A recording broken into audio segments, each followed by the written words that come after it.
Táto zlodejská vláda je schopná urobiť absolútne čokoľvek, len aby sa udržala pri moci. A preto sú pripravení vládnuť s republikou. Najskôr o tom hovoril Tibor Gašpar. Teraz sa Gluk fotí so Sujom a hovorí o spolupráci.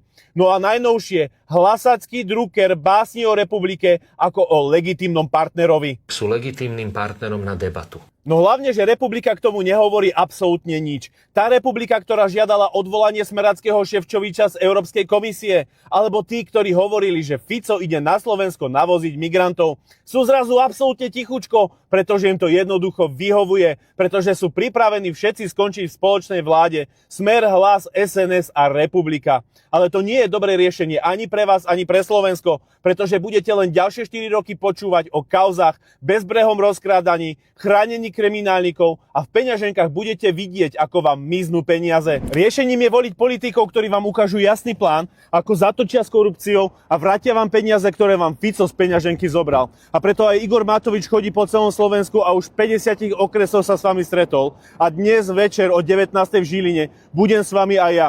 Tak zavolajte aj všetkých kamarátov, prídite, pretože vám musíme ukázať plán, ako jednoducho nebude vláda Smeru, Hlasu, SNS a Republiky alternatívou absolútne pre nikoho. Vidíme sa, priatelia.